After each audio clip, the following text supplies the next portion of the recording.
Good day everyone, I'm Alfaiza Abdul Bayan, and together with my group mates, we will be reporting about globalization.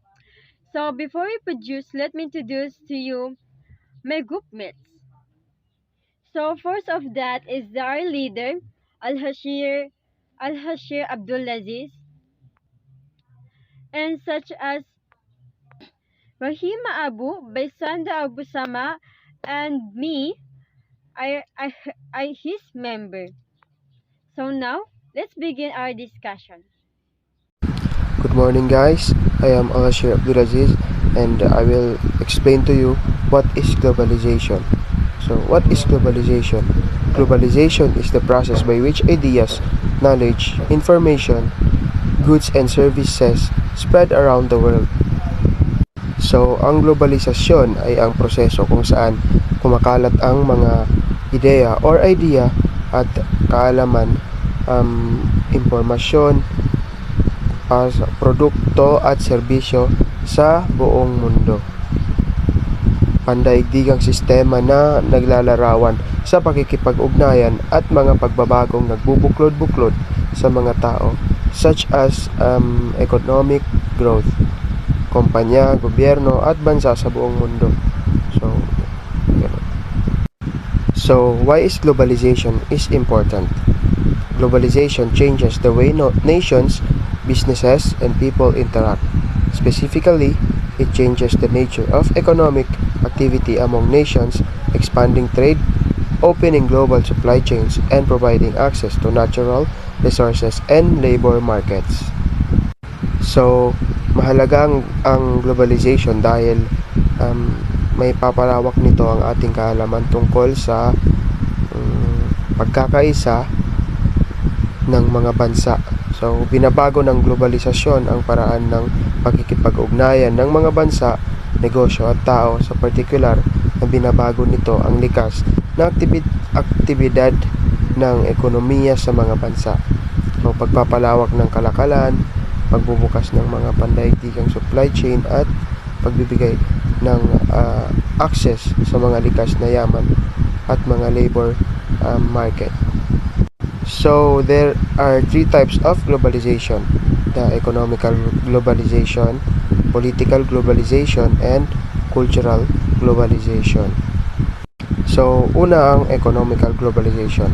So ang economic globalization, from the word keyword niya is ekonomiya, ay kinabibilangan ng trade in goods and services, mga daloy ng kapital at kalakalan sa mga ari-arian.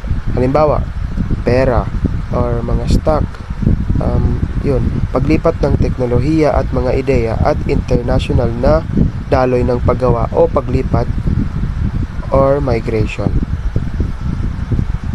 Ang economic globalization ay nagpapabuti sa kahusayan ng mga negosyo at gumaganap ng malaking papel sa pagpapalaki ng ekonomiya ng bawat bansa. Pangalawa, ang political globalization. From the word political, mga politician. So, means, mga government ito o yung tinatawag natin na pamahalaan. So, ang papel ng political globalization sa puntong ito ay pinipilit ang mga pamahalaan na magpatibay o mag-adapt ng global institutions. Pinapataas nito ang bilang ng mga international na organisasyon kung saan kasapi ang isang bansa. So, ginawa nitong mas responsable ang mga pamahalaan sa pandaigdigang lugar at pinipilit silang bigyan pansin upang protektahan ang mga karapatan natin o karapatang pantao. Sa madaling salita, proseso ito ng isang gobyerno o pamahalaan kung paano palaguin ang isang bansa. So, dumako naman tayo sa pangatlo. So, ang pangatlo, ang cultural globalization. Ang cultural globalization ay nag-aambag sa pagpapalitan ng mga halaga ng kultura ng iba't ibang bansa. So, ang tagpo ng mga tradisyon para sa cultural na globalization ay nailalarawan ang tagpo ng negosyo at kultura ng mamimili sa pagitan ng iba't ibang bansa sa mundo at ang paglago ng international na komunikasyon. So, example, yung mga products ng ibang bansa na binibili natin dito sa Pilipinas gaya sa China. So, kung mapapansin natin, karamihan mga products dito sa Pilipinas ay made in China. So, isa yan sa example ng cultural globalization. So, dumako naman tayo sa effects of globalization. So, first is individuals. So, dito ang iba't ibang impluwensyang pang-international ay nakakaapekto sa mga ordinaryong tao. Ang globalisasyon ay nakakaapekto sa kanilang pag-access sa mga kalakal. So, ang mga proseso, ang mga presyo na kanilang pinabayaran at ang kanilang kakayahang maglakbay patungo o kahit na lumipat sa ibang mga bansa. So, second is communities. So, ang antas na ito ay sumasaklaw sa apekto ng globalisasyon sa mga lokal o regional na organisasyon, negosyo at ekonomiya. So, nakakaapekto ito sa kung sino ang nakatira sa mga komunidad, kung saan sila nagtatrabaho, kung kanino sila nagtatrabaho, ang kanilang kakayahang lumipat sa labas ng kanilang komunidad at sa ibang bansa. Bukod sa iba pang mga bagay, binabago din ng globalisasyon ang paraan ng pag-unlad ng mga lokal na kultura sa loob ng mga komunidad. For now, let's proceed to globalization theories. All theories of globalization have been put here under in 8 categories. Number 1 is the theory of revivalism. Revivalism. Since the process of globalization has markedly extension of modernization, it is a result of natural human desire for economic welfare and political liberty. Revivalism is the political and moral philosophy based on the rights of the individuals, liberty, conscience of the governed, political equality, and political before the law. Revealers expose various views depending on their understanding of these principles. However, they generally support private property, market economics, individual rights including the civil rights and the human rights, reveal democracy, secularism, and the rules of law, economic and political freedom, freedom of speech, freedom of the press, freedom of the assembly, and freedom of the religion. Rectify in the form of technological advances, particularly in the areas of transport, communication, and information processing, and shareable, legal and institutional arrangements to enable markets and reveal democracy to spread on the transworld scale. Number 2, theory of political realism. Advocates of this theory are interested in questions of states' power, the pursuit of national interest, and conflict between states. Political realism is the theory of political philosophy that attempts to explain modern and prescribed political relations. It takes as its assumptions that power is to be the primary end of political actions. As a descriptions of the ruling state of affairs that nations and politicians only pursue, and perhaps only can pursue, power or self-interest.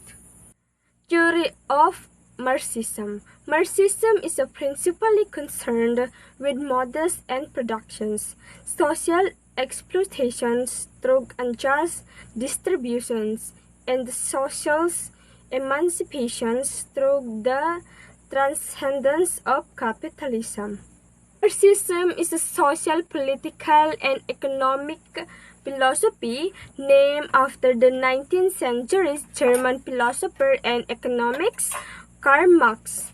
His work examines the historical effects of capitalism on labor, productivity and economics developments, and argues that a worker revolution is needed to replace capitalism with communist system. Of constructivism, globalization has also horizons because of the way that people have mentally constructed the social world with particular symbols, language, image, and interpretations. Constructivism is the theory that says learners construct knowledge rather than just passively take in information. As people experience the world and reflect upon those experiences, they build their own representations and incorporate new information into their pre-existing knowledge. Salam and good day, marahil maabot. So, let's talk about globalization theories. So, theory of postmodernism. Postmodernism relies on concrete experience over abstract principles, knowing always that the outcome of one's own experience will necessarily be fallible and relative, rather than certain and universal. No theory of postmodernism relies on critical theory, which considers the effect of ideology, society, and history on culture. Postmodernism and critical theory commonly criticize universalist ideas of objective reality and morality, truth, human nature, reason, language, and social classes. So, ito yung makabagong realidad kung saan ito yung pag-usbong ng kaunlaran ng isang bansa. So, at postmodernism, obviously, postmodernism suffers from its own methodological idealism. All material forces through come under impact of ideas cannot be reduced to modes of consciousness. For valid explanation, interconnection between ideational and material forces is not enough. So, kaya nga may tinatawag tayong global market and global government na kinakailangan magtulungan sa bawat isa that kaya nabuo ang globalization na kailangan ang bawat isa to accompany the wide range of their power. Ito yung mga tinatawag nating kalakaran sa ibang bansa, free trading market from other countries. Na kaya nga si Michel Foucault does strive to understand society in terms of knowledge power. So, ito yung mga mayayaman na bansa, mauundad na bansa, kagaya ng US, Canada, understand the knowledge of society on how it works. So, yun yung postmodernism. Theory of feminism. Theory is now aims to interrogate inequalities and iniquities along the intersectional lines of ability, class, gender, race, sex, and sexuality, and feminists seek to effect change in area where this intersectional create power inequity. So, at this theory of feminism, the core concept of this is the theory of sex, gender, race and discrimination. So from other countries, men believe that they are superior than women. So nakakainsulto para sa kanila kung nakakalabas at nakagagalaw ng malaya ang mga kababaihan. So, kailangan may limitasyon ang mga kababaihan, kagaya na kung sa bahay lang sila. So, yun yung sa other countries. Sa ating Pilipinas, pantay-pantay yung aspeto, pananaw, kultura ng tao sa Pilipinas, kung saan may mga sa government natin at democratic government natin, mga kababaihan na mismo, may mga kababaihan na namumuno sa aspeto ng ating gobyerno. A theory of transformationalism, a theory which holds that globalization is a complex process involving a number of different two-way exchange between global institutions and local cultures. It can be reversed and controlled. So, uh, it is a focuses on the process of learned concept of skills and reframed, transform and thinking generated assumption and cognitive categories. So, it is economic positive economic growth ng globalization knowledge.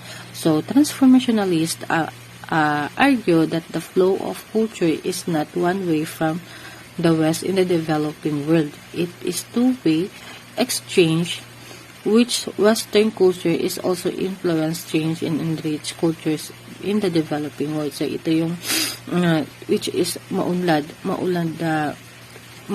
na bansa kung saan which has the influence of other countries na impluwensya ng ibang bansa to develop. So like for example, spread of global media is under the relation between the nation. So, pagkakaisa sa kaunlaran ng bawat bansa. So, there are some historical minds, cultures on the form of globalization kung saan nag-cooperate and participate ang bawat bansa sa isang issue para para maintindihan ang bawat panig about the growth of their globalized form the globalized power form of their knowledge. Okay. Theory of eclecticism. Eclecticism is conceptual approach that does not hold rigidly to a single paradigm or set of assumption, but instead draws upon multiple theories, styles, or ideas to gain complementary insights into a subject or applies different theories in particular cases. However, this is often without convention or rules dictating how or which theories were combined. So, theory of eclecticism it is one of the above 6 deal of social theories of globalization highlights certain forces that contribute to its growth on globalization. So they put emphasis on technology and institution building, national interest and interstate competition, capital accumulation and class struggle, identity and knowledge construction, nationalism and cultural imperialism, and masculine and subordination of women. So, eclecticism in cultural eclecticism, it is a practice principle na pagpili ng object, ideas o mga paniniwala sa different sources of different religion or culture. Kung saan, that implies the difficult overall look ng cultural eclecticism. So, earlier eclecticism, nationalism promoted territorialism, capitalism, and statism. Now, these plural identities are feeding more global hypercapitalism and polycentrism. So, this visualize in global diaspora to other group affiliation based on age, sex, gender, race, religion, faith, and sexual orientation. Many forms of supra-territorial solidarities are appearing through globalization. So, there are some influence of supra-territorial solidarities na nai-imply sa eclecticism. So now, let's proceed to the global experience. Global experiences, ito na yung na-experience natin to culture, environment, economy, politics, and society sa globalization. So, in cultural globalization refers to the transmission of ideas, meanings, and values around the world in such a way as to extend and intensify social relations. So sabi nga dito, sa culture is ito na yung nagbibigayan tayo ng ideas or information sa ibang culture, like Muslims, Christians, they are sharing to each other about their culture. So let's proceed to the globalization experience in environment. According to quote, the further a product travels, the more fuel is consumed.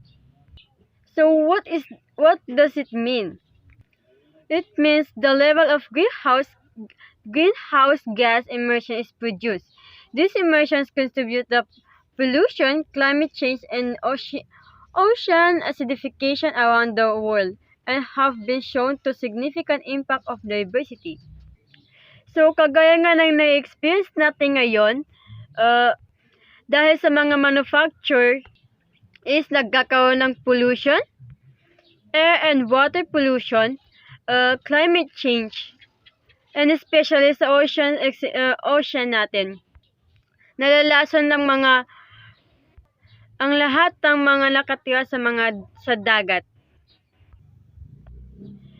Next is globalization experience and economic. Economic globalization involves trade in goods and services, capital flows, and trade in assets. The transfer of technology and ideas and international flows of labor immigration. So ito na yung tinatawag nating pangangalakal, which is nagpapalitan tayo ng mga products ng money sa ibang bansa. Economical globalization had led to a sharp increase in trade and trade economic exchange, but also to a multiplication of finance exchanges. So ito na yung sinasabi ko na palitan sa pera, hindi lamang sa products kung hindi sa pera. So next experience is political. Political globalization refers to the intensification and expansion of political interrelations across the globe. So ito na yung ginagawa ng ating presidente na pakikipag-partnership sa ibang bansa, so that our globalization can improve more. Lastly is the globalization experience in society. Globalization is associated with rapid and significant human exchange. The movements of people from rural to urban areas has accelerated, and the growth of cities in the developing world especially is linked to some standards living for many. Ang globalisasyon ay nauugnay sa mabilis at makabuluhang pagbabago ng tao. Ang mga paggalaw ng mga tao mula sa rural patungo sa urban na lugar ay bumilis, at ang paglago ng mga lungsod sa papaunlad na mundo lalo na ay nauugnay sa substandard na pamumuhay para sa marami. So that's all for today. That's all for our report discussions. Thank you for listening. Bye-bye.